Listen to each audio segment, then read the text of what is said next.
જણા દુખી થયા કેમ કે મેલડીને કઈ કહેવાનું થાય. આ તો અમૃત કે મેલડી ગાય, અમૃત કે ને મેલડી ગાય. મેલડીનું ભજન બહુ ઓછું છે. મેલડી ઉપરનો જે શ્રદ્ધા વિશ્વાસ હોવો જોઈએ બહુ ઓછો છે. મેલડીની લગ્ન લાગી તો કોઈ બીજી લગ્ન લાગવી ના જોઈએ. તમે રામને પૂજો છો બરોબર છે, હનુમાનજીને પૂજો છો બરોબર છે, સાધુ મહાત્મા પૂજો છો બરાબર છે, કથાએ કરો છો, હવન કરો છો, હોમ કરો છો, શિવનું જ્ઞાન તમારી પાસે.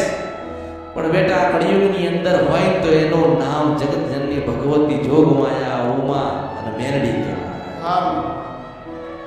મેલડી એક એવી માતા છે, એક મેલડી એક એવી માતા છે એ કદાચ ભગવાન રામ ના પાડે પણ મેલડી હા પાડે, શંકર ના આપો પણ મેલડી હાલે. મેલડીના ભક્તોને મેલડી વગર ચાલે નહીં. તમે જ્ઞાની છો, સાધુના દીકરા છો, તમે જ્ઞાની છો, સાધુના દીકરા છો, તમે ભક્તિવાળા છો, અધર્મના પાપના પંથેથી તમે બહુ દૂર છો, તમે પવિત્ર છો. પણ મેલડી રાજી નથી બેટા, રાજી નથી. હું મારક કરી, તમે રાજી કેટલો, હું મારક કરી વેચ કહું છું, મારો ધર્મ બજાવવો તો પડશે ને. બધા દુઃખવાળા થઈ થઈને આવો છો પણ માર્ગ તો કંઈક માર્ગ બતાડવો પડશે ને. અને હું તો સાધુની રશિયણ મેલડી છું, સાધુની રશિયણ મેલડી છું. કોઈ ગિરનારી આવા કે ચલમ પીસો તો કે આવા દે. એટલે દર મંગળવારનો એક મેલડીનો બેટા ઉપવાસ કરજો. પૂનમના દિવસે સાંજે 7 વાગે મેલડીની આરતી બેટા કરજો.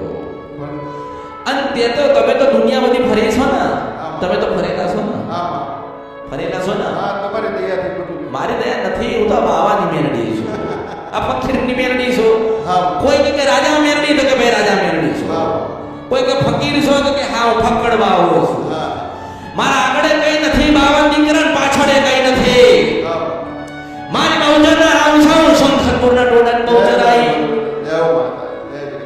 પણ બાવા સાધુ મહાત્મા હું તમને એક સંદેશ આપું છું કે કથા કરજો, અયોધ્યા જજો, રામનું નામ કરાવજો, શિવનો મહિમા વધારજો.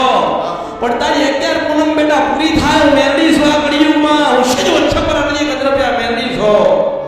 11 પૂનમ કરજો, 11 પૂનમ કરજો. અને 11 પૂનમના દર દિવસે સુખડીને શ્રીફળ ધરાવજો. એક સાધુ જીવન જીવું છું. પણ અમૃત બાપા નામ છે ને ક્યાંથી નીકળેલું છે તમને ખબર છે?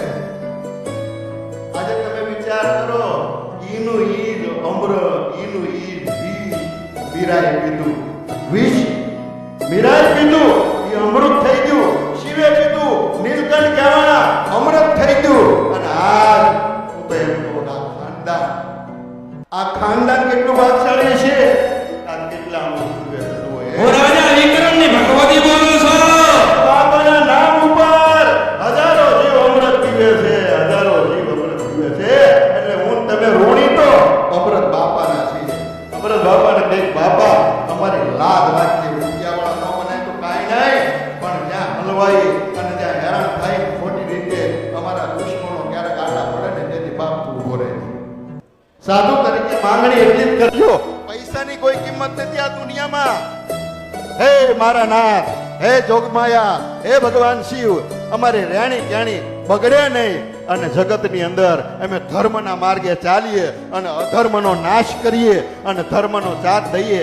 એટલે શિવ, શિવ એટલે સત્ય, બ્રહ્મા એટલે કરુણા અને વિષ્ણુ એટલે મોટા મોટી દયા. સત્ય, પ્રેમ અને કરુણાના આધારે હું તમે જીવીએ.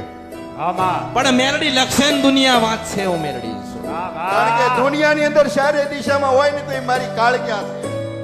શમશાન કાલી, દક્ષિણ કાલી. ઋષિ મુનિઓએ જેને પગે લાગવું પડે, રામને પગે લાગવું પડે. રામ જ્યારે દુખી થયા ને ત્યારે 10 વિદ્યાની દેનારી વનમાં જઈ એને સુખ આપેલું ઈ મહામાયા માં શક્તિ છે. આજે આ સગવડિયા ધર્મવાળા માતાજી નથી માનતા. અરે દુનિયામાં માં વગર કાંઈ થાય નહીં. 3 દેવને જો પ્રગટ કરનારી હોય તો મારી માં શક્તિ છે.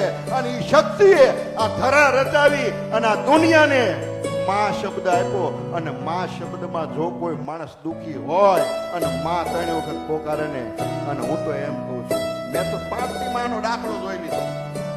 આ વસ્તુ હું ન કરું, હું ન માનું આવું, કારણ કે રામાયણને પાત્ર બેઠો, પણ 5 દિવસમાં જો મારા ઘરમાંથી 50 ગ્રામ તેલ જો દીવો બળ્યો અને મને એને માળા કરતો અને 40 કરતો કરી દીધો હોય, નહીતર બપોરે 2 વાગે અને દયા તો જો તમે.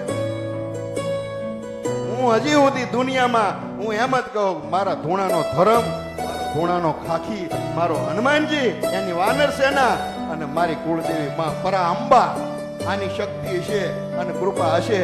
અને એમાં આજ મોટામાં મોટો ફાયદો કે આજ 11 ગુરુવાર અને એમાં માં ભગવતી અહીંયા મને અમૃત બાપાનો રાજી છો ને? હા, રાજી.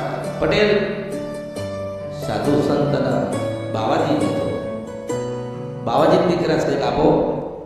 અને મારા દીકરાએ તો એમ કીધું, કદાચ માં એમ કે ને તો બાપા વગાડવા વાળા માયક ને તમને લઈને મફતમાં કથા બાપાના સાનિધ્યમાં કરીએ, 5 પૈસા વગરની આશા વગર હું તમને લઈને જાય. એવી મેં કીધું માતાજીને અમૃત બાપાની કૃપા તો રામ ગુણ ગાઈશું.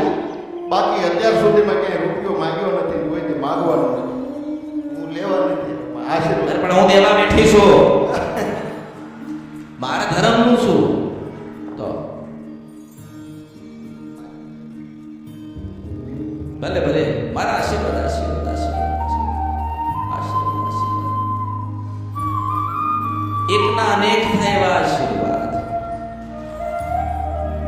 માતાજી અમૃત બાપાની નમઃ. પાર્વતી પતિહાર મહાદેવ. આ બધાના તરફથી 500 ભલે ભલે આશીર્વાદ. તમે થોડી શાંતિ રાખો, ધીરજ રાખો. હોનાનું દાન આજથી ના થાય ને તો મારું નામ મેળવી જાય. હોનાનું દાન કરીશ, આ મેળવી છો. મારો ઇતિહાસ લખાશે અને 2000 વર્ષ પછી નવાશે. બાપા વિશે મારે 1.5 કલાકનું ભાષણ 3 દીધા યાદ કરી રામાયણમાં નાખીને આવ્યો છું. મેં કીધું જો મોકો મળશે તો અમૃત બાપા હું છે કે હું રામાયણમાં વઢીને કહીશ કે અમૃત બાપાની તાકાત હું અમૃત નામની તાકાત. 3 દીધા એને મળતો તો બેઠો બેઠો બાપા તને કેવી રીતે હું આવીને વર્ણવું. રામના ગુણ ગાયા, શિવના ગુણ ગાયા, પણ આજ આવડો મોટો જબરો ધર્મ લઈને બાપા બેઠા અને મને કદાચ મોકો મળે 1.5 કલાક બોલું તો મારી પાસે ટૂંકા પડે. કારણ કે બા આ દુનિયાની અંદર દેવ ફૂલથી રાજી થાય અને ફૂલ એને આ જિંદગીમાં વાવ્યું અને ફૂલ આ તમારા જિંદગીની અંદર ભગવાન શિવ અને માં મેરડીની ઉપર ચડે છે. આ માળીનું કામ શું છે? માં જગતમાં ફૂલ ખીલાવી અને ભગવાનને અર્પણ કરવું. એક ફૂલ આવે ને તોડ ખાય, એક ફૂલ આવે ને તો ભગવાન રાજી થાય. તો આને તો કેટલા ફૂલ, લાખો ફૂલ હું અહીં લાખો ફૂલ બાળું છું. ભાગમાં હોય તો ફૂલ લઈ લેજો અને ભાગમાં નહીં હોય ને તો ફૂલ નહીં મળે. પણ હું હૃદયના ભાવથી સવારમાં બેઠો બેઠો વિચાર કરું કે આ બાપ ફૂલ નહીં પણ કરડિયા ફરી ફરી કહે, આમાં વિશ્વાસ રાખજો, આમાં ભાવ રાખજો. હું તો એક સાધુ છું,